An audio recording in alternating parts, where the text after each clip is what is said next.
Le gouvernement, dans une volonté de reprise en main, a initié, à travers le ministère de la Promotion de la Jeunesse, de l'Insertion professionnelle et du service civique, le service national des jeunes. Rigueur militaire, citoyenneté et civisme étaient au programme. Réduire les embouteillages et améliorer la fluidité de la circulation. C'est l'objectif de l'AMUGA, l'autorité de la mobilité urbaine du Grand Abidjan. Dans cette optique, l'organisation a entrepris la construction d'arrêts minutes, encoches et têtes de stationnement au profit des véhicules de transport en commun, communément appelés Baka et Woro-Woro. Nous sommes à la deuxième phase de l'opération Zéro enfant en situation de rue. La scène se déroule dans la commune de Marcory. Cette fois sont ciblés par les services du ministère de la Femme, de la Famille et de l'Enfant, les enfants mendiants. En pleine activité auprès de leurs parents, les enfants sont surpris par la ministre Nassene Batouré et ses collaborateurs, pourtant venus leur apporter assistance. Riviera Palmeraie, route de Bingerville. Un supermarché reçoit la visite inopinée des agents du ministère du Commerce ce dimanche matin. Des échanges parfois houleux avec le responsable des lieux. Visite des rayons, appels téléphoniques, remise de convocations.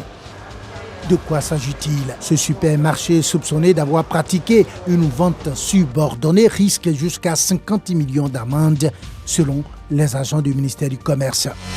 5 systèmes financiers décentralisés ont bénéficié de 300 millions de francs CFA pour l'autonomisation de la femme. Pour la porte-parole, ces fonds vont permettre aux femmes les plus démunies d'avoir des activités génératrices de revenus qui vont améliorer à coup sûr leurs conditions de vie et celles de leur famille. De nouvelles décisions dans l'enseignement supérieur et la recherche scientifique. Face aux fondateurs de grandes écoles et universités privées, Adama Diawara annonce des réformes. Le privé absorbe 45% des bacheliers. Il était donc primordial d'évaluer ces établissements pour garantir un enseignement de qualité. Au Djenné, frontière du Mali, le compteur affiche 231 km. Des machines sont en plein travaux. Le gouvernement ivoirien a décidé de bitumer entièrement cette route. L'enveloppe dépasse les 145 milliards de francs CFA. Les travaux avancent et le taux d'exécution est estimé à 38,39%. À la salle des fêtes de Tabo sont réunis une centaine d'enfants et de parents. Venus des villages de la sous-préfecture, ils participent à un programme de sensibilisation sur les dangers liés au travail des enfants. Une initiative du CNS, le Comité national de surveillance des actions de lutte contre la traite, l'exploitation et le travail des enfants.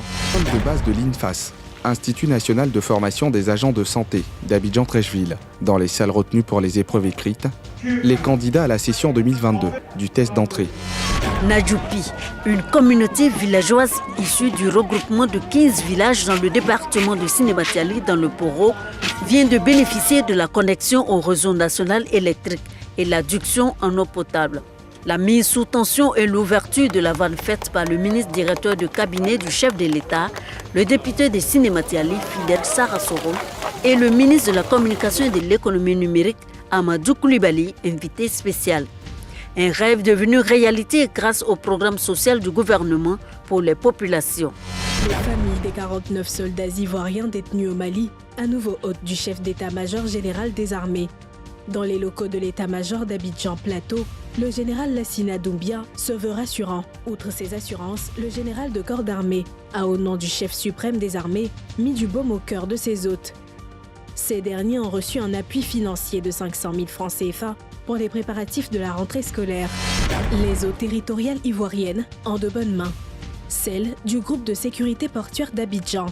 En opération de surveillance des eaux territoriales du pays, l'unité spécialisée de la gendarmerie nationale, en charge de la sécurisation de l'espace portuaire et maritime, vient d'arraisonner 5 pirogues à moteur, à bord de présumés avitailleurs de navires sans agrément.